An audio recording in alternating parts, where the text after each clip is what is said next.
তাহলে যারা আমাকে ধরে নিয়ে হ্যান্ডকাপ লাগায়, ওনারা যে স্ট্যাটাস দেয় থানার থেকে, ওনারা বলে বিসিএস ক্যাডার, প্রাইমারির বিসিএস ক্যাডার। ওই শেখ হাসিনা গোপালগঞ্জ থেকে কামলা ধরে নিয়েছে, ওসি বানাচ্ছে। কথা কর কি আওয়াজ হবে তো? এই পেছনের লোক আওয়াজ হবে। হ্যাঁ, নির্বিঘ্নে উন্মুক্ত দরজা কার? আমরা চাচ্ছি কে আওয়ামী লীগ, কে বিএনপি, কে জাতীয় পার্টি, কে জাসদ, কে জামাত, কে চরমনাই, কে হেফাজত, কে খেলাফত মজলিস, কাউকে আমরা কটাক্ষ করব না। আমরা সবাই মিলে বাংলাদেশে ইসলাম বিজয় করতে চাই। কারা কারা ইসলাম বিজয় করতে চান দুহাত তুলে দেখা।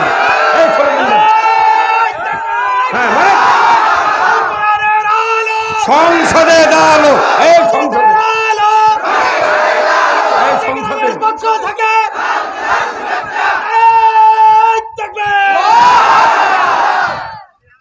আল্লাহ কবুল করুক। এখনো এই 16 বছরে বলেন তো কোন মুসল্লি কোন মসজিদে জুমার নামাজ পড়েছেন? ইমামকে বক্তৃতা দেওয়ার পর একটাবার কোন মসজিদে স্লোগান হচ্ছে? যতক্ষণ মসজিদে স্লোগান না হবে ততক্ষণ বাংলাদেশে ইসলাম বিজয় হবে না। মসজিদে যদি ইমাম বক্তৃতা দেয় তখন মসজিদের মোতাল্লি বলে মুরব্বি মুরব্বি কথা কর।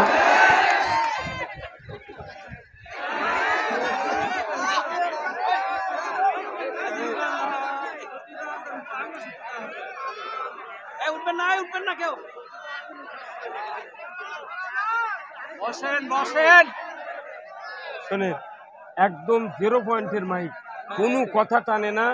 আমার গলা, আমি 5 তারিখ থেকে আজ পর্যন্ত 4টে করে মাহফিল করছি। আমার তাহলে মাইকের একটা ধাক্কাও নেই, কিছু নেই, ইকো নেই, কিচ্ছু নেই।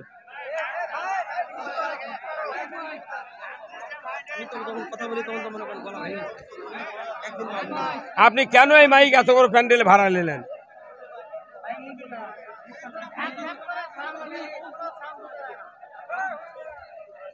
চালু হয়ে গেছে।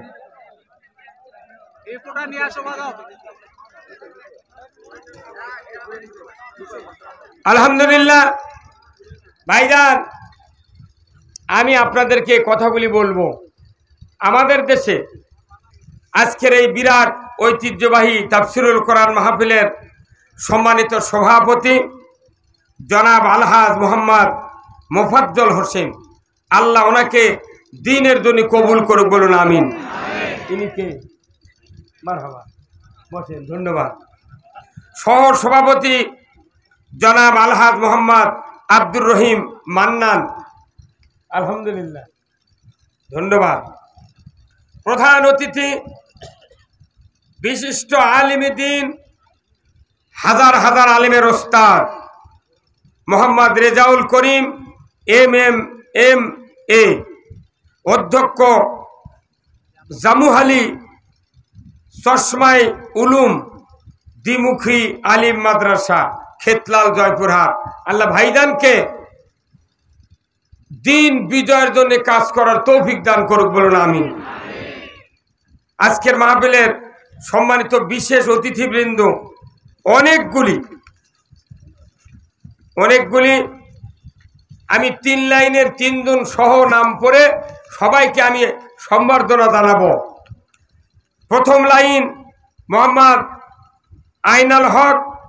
আইনুল হক সভাপতি মোহাম্মদপুর ইউনিয়ন বিএনপি, মোহাম্মদ আলী আজম সহকারী শিক্ষক আমিরপুর, আলহাজ মোহাম্মদ আব্দুল আজিজ মন্ডল নন্দীগ্রাম সহ অনেকেই পরিচিত আছেন।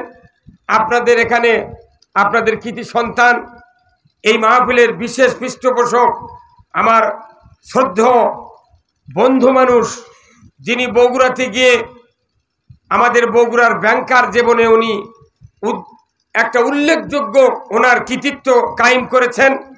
তিনি হলেন আমার ভাই মোহাম্মদ সাকওয়াত হোসেন। সহ এই বিশেষ অতিথিবৃন্দ যারা আছেন সকলকে আল্লাহ দ্বীনের জন্য, ইসলামের জন্য কবুল করুক, বলুন আমিন। আজকের মাহফিলের সম্মানিত ওলামায়ে কেরামগণ, মাওলানা মোহাম্মদ ইলিয়াস হোসেন MA কামিল বাংলা হিলি, আল্লাহ ভাইদানকে ইসলামের সঠিক কথা বলার তৌফিক দান করুক, বলুন আমিন। উনি আছেন কে? হিলি কি মাদ্রাসা? কমি মাদ্রাসা। আচ্ছা, এরপরে তৃতীয় বক্তা মোহাম্মদ আব্দুল ওয়াদুদ বিন শরীফ কামিল হাদিস ও ফিকহ মাস্টার্স, ইসলামী বিশ্ববিদ্যালয় কুষ্টিয়া, মারহাবা, ধন্যবাদ। এবং মুহাদ্দিস মুফতি মাওলানা ইয়াহিয়া রহমানী নীলফামারী, উনি গেছেন নাকি? আল্লাহ তিন ভাইকে দ্বীনের দায়ী হিসেবে কবুল করুক, বলুন আমিন। আজকের মাহফিলে উপস্থিত সম্মানিত সুধীবৃন্দ, মঞ্চে বসা বিশেষ মেহমান, চেয়ারে বসা বিশেষ মেহমানবৃন্দ, সামনে বসা মুরব্বিনে কেরাম, হাজী সাহেবগণ, বিভিন্ন মসজিদের ইমাম, মুয়াজ্জিন, মুক্তাদি সহ বিভিন্ন রাজনৈতিক দলের নেতৃবৃন্দ, যুবক ভাইয়েরা, প্রাইমারি, মাদ্রাসা, হাই স্কুল, কলেজ, বিশ্ববিদ্যালয়ের শিক্ষক মহোদয়গণ, ছাত্র ভাইয়েরা, নিকটেই পুলিশ ফাঁড়ির ইনচার্জ এবং কর্মকর্তাবৃন্দ, সাংবাদিক ভাইয়েরা, এই পাঁচবিবি উপজেলার প্রশাসনিক কর্মকর্তাগণ, ডিএসবি, NSI, DGFI, বিভিন্ন দায়িত্বপ্রাপ্ত সরকারি কর্মকর্তা কর্মচারীবৃন্দ, পর্দার অন্তরালে মা ও বোনেরা, কচি কাচারা, এই নন্দীগ্রাম বাজারের সম্মানিত ব্যবসায়ী ভাইয়েরা, ইসলাম দরদি দাঁড়ানো সমস্ত ভাইয়েরা, সকলের প্রতি আমি সালাম দিচ্ছি। আসসালামু আলাইকুম ওয়া রাহমাতুল্লাহি ওয়া বারাকাতুহু। কেমন আছেন আপনারা? আলহামদুলিল্লাহ। আমি সম্মানিত এই পুলিশ ফাঁড়ির ইনচার্জ ভাইকে অনুরোধ করব, আপনি একটু কাইন্ডলি পল্লী বিদ্যুতের অফিসে একটু যোগাযোগ রাখেন, যে এখানে বিরাট তাফসিরুল কোরআন মাহফিল হচ্ছে, যে মাহফিলে 3 জন জান্নাতি লোক আমরা সচক্ষে দেখতে পেয়েছি। এই জান্নাতি লোকদেরকে আমরা অসম্মানী করব না। একটু কাইন্ডলি ভাই, আপনি প্রশাসনিক কর্মকর্তা, আজকের এই মাহফিলের নিরাপত্তার বিষয়ে আমি আপনাদেরকে আহ্বান জানাচ্ছি, যিনি ইনচার্জ আছেন, কাইন্ডলি মাহফিলে এসে যদি বসতেন, আমি আপনার জন্য দোয়া করতাম। আমি আপনাদেরকে কোরআন থেকে কিছু কথা বলবো। প্রত্যেক মাহফিলে তো কোরআন থেকেই কথা হয়, তাই না? এই ভাই কথা কর, মোটা ভাই, কোরআন থেকে কথা হয় কি হয় না? তাহলে এই কোরআনের নামাজের কথা কে শোনেননি? হাত তোলেন তো। সবাই শুনছেন।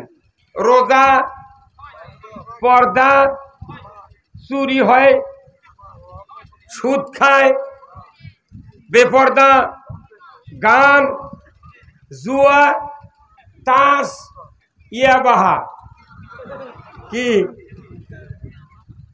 বাবা মাও গাঁজার সব বক্তৃতা শুনেছেন, কথা ঠিক কিনা? কিন্তু এইগুলি বক্তৃতা শুনলাম, কোমা তো দূরের কথা। কি ইন্টার আসতেছেন? দেন দেন দেন, ওনাকে একটা চেয়ার দেন, সেই মতো হবে। এখানে দেন, এখানে দেন, আপনার একটু আগে দেন, ওনার দরকার আমার, সেই রকম হবে। আল্লাহ ওনাকে আসার জন্য কবুল করুক, বলেন আমিন।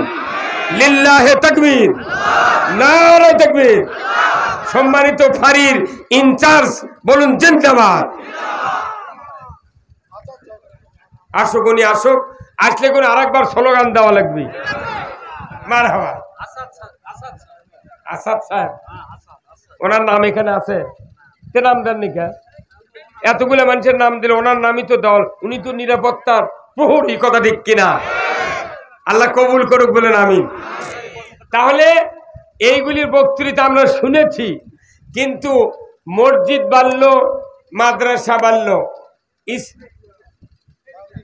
স্যার আসেন এই দিক দিয়ে আসেন। হ্যাঁ ফাইন, লিল্লাহে তাকবীর, নারে তাকবীর। ইনচার্জ ভাইয়ের আগমন, ইনচার্জ ভাইয়ের আগমন, নারে তাকবীর, লিল্লাহে তাকবীর। আসেন ভাই, আসেন আসেন, ধন্যবাদ। এই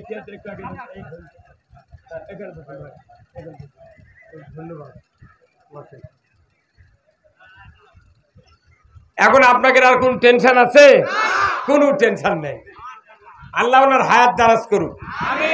আসলে এনাদেরকে যদি কোরআন বুঝান যায়, আমাকে কোরআন বোঝার এত দরকার নেই।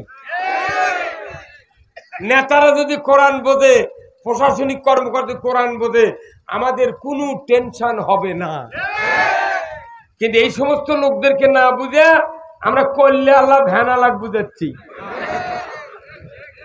আল্লাহ কোরআনে বলছেন, ইজহাব ইলা ফিরাউনা ইন্নাহু তাগা। হে মুসা, তোমাকে আমি নবুয়ত দিয়ে পাঠিয়েছি, তুমি শ্বশুর বাড়ির যা মুরগির রান খায় শুয়ে থাকবে, এই জন্য তোমাকে নবুয়ত দেওয়া হয় নাই। ইজহাব ইলা ফিরাউনা ইন্নাহু তাগা, ফেরাউন সীমা লঙ্ঘন করেছে, তুমি তাকে দাওয়াত দাও কালেমা লা ইলাহা ইল্লাল্লাহু মুসা কালিমুল্লাহ। আগে সরকারক দাওয়াত দাও। সরকারক দাওয়াত দিতে কে বলেছেন? সরকারিরা সেন্টুম দেখাচ্ছেন, যারা জনগণকে নেতৃত্ব দেয়, এই লোকগুলো কি যদি ইসলাম বুঝান যেত, আমার দেশে কোনো অন্যায় হতে পারবে না। একজন মানুষ উমর ফারুক কাল্লা কাটতে গিয়ে যা কালেমা পড়ে কি হলেন? সেই মানুষটা কতখানি এরিয়ার প্রেসিডেন্ট হলেন? অর্ধেকটা পৃথিবীর। আর আমরা 70 বছর জুম্মাত ইমামের পাশে নামাজ পড়ি, দোয়া কুনুত মুখস্থ করতে পারিনি। 40 বছর হলে মসজিদের মোতাল্লি 5 ওয়াক্ত নামাজ পড়ে না। এই কথা কন। ইমামতি করি 20 বছর হলে ইমামের বেটা নামাজ পড়ে না। 4 লাখ 6 লাখ টাকা খরচ করে হজ করে আসছে, ওর একটা বেটা ওযু করে না। কথা কন রে।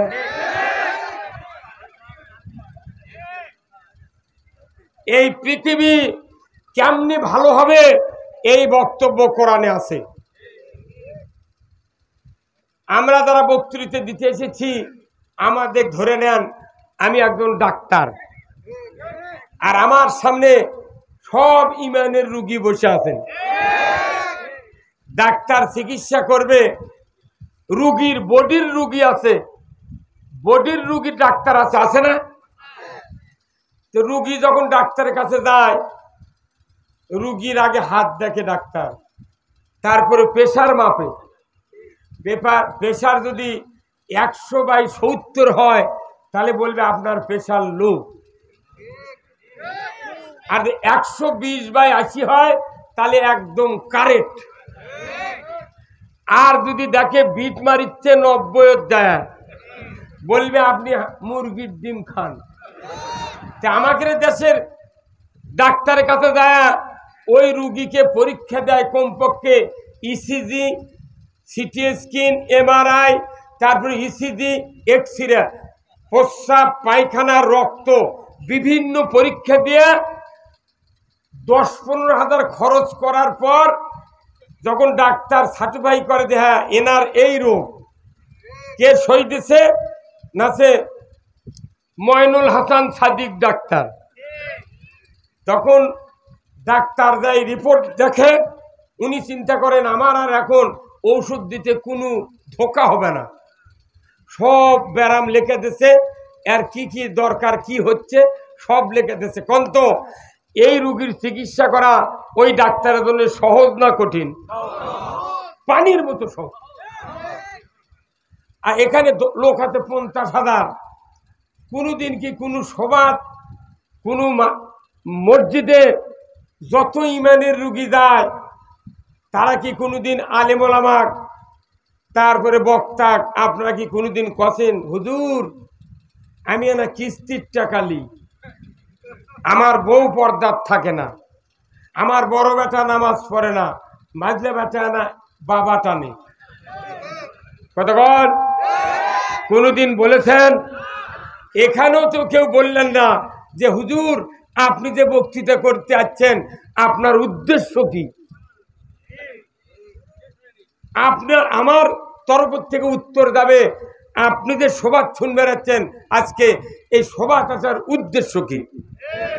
তাহলে আপনারটাও জানালেন না, আমারটাও শুনলেন না, তাহলে আমরা এখানে কি চিকিৎসা করব? এখানে যতগুলো বক্তা আমি সুন্দর থেকে শুনতেছি, দেশ স্বাধীন হয়ে গেছে, কোরআনের রাজ কায়েমের রাস্তা তৈরি করে দিয়েছে আল্লাহ, অথচ বক্তাগুলা মনে হচ্ছে এখনো আফ্রিকার বক্তা। কে উঠাই আল কোরআনের আলো সংসদে জালো?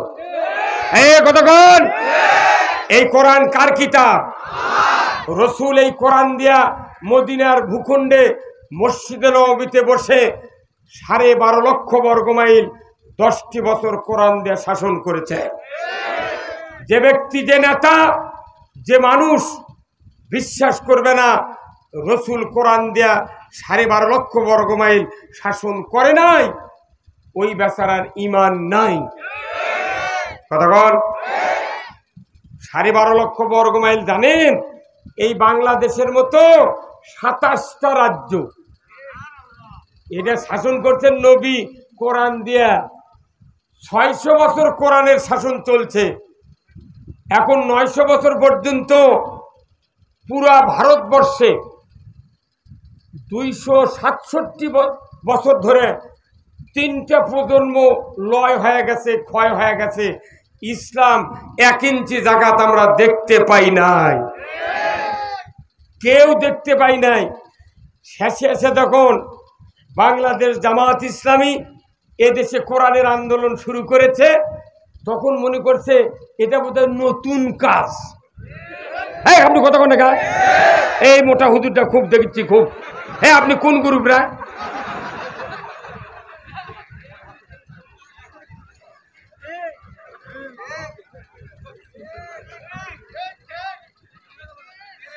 যে ব্যক্তি কথা বলবে না, মুখ খুলবে না, আমার কাছে যদি একটা বোতল থাকে, এই পেপসির বোতলের মুখত কর্ক থাকে না ভাই, মুখত এই কর্ক চাপে দিয়া কিয়ামত পর্যন্ত পানি ঢালি বোতলে ঢুকবি।